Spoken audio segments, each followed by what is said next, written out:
Maths class 12 हमारा chapter है vector algebra. हम सीबीएसई के प्रीवियस ईयर क्वेश्चंस कर रहे हैं और टॉपिक 7 पढ़ रहे हैं। अगला क्वेश्चन है question number 65। A and B are two non zero vectors such that the projection of A on B is zero, the angle between vector A and vector B is. यह question CBSE 2023 में आया था। तो projection of A on B, इसको आप ध्यान से पढ़िए, ये जीरो है तो आपको एंगल बताना है। एक बार आप इस क्वेश्चन को ट्राई करिए, फिर हम आगे बढ़ते हैं। तो projection of A on B, vector A on vector B क्या होता है? दोनों का डॉट प्रोडक्ट डिवाइडेड बाय जिस पर प्रोजेक्शन निकालना है उसका मैग्नीट्यूड। तो यहाँ पर अगर हम प्रोजेक्शन देखें तो यहाँ पर दिया हुआ है कि the projection of A and B, A on B is zero. तो ये projection of A on B हो गया, ये जीरो है।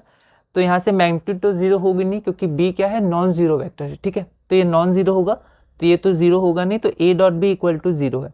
अब हमें एंगल पता करना है, तो लेट थीटा बी द, अब यहाँ से हम लोग डायरेक्ट बोल सकते हैं एंगल, हमारा एंगल π/2 होगा, ठीक है। लेकिन यहाँ पर हम लोग थोड़ा शो करेंगे क्योंकि एंगल हमें निकालना है। तो मान लेते हैं थीटा हमारा एंगल है ए एंड बी के बीच में।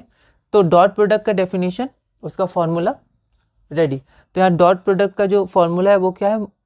Magnitude of A times magnitude of B times cos theta.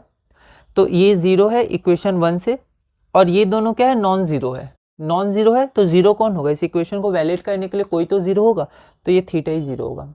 मतलब कॉस थीटा की वैल्यू जीरो होगी, जीरो की ना, थीटा जीरो नहीं होगा, कॉस थीटा की वैल्यू जीरो होगी।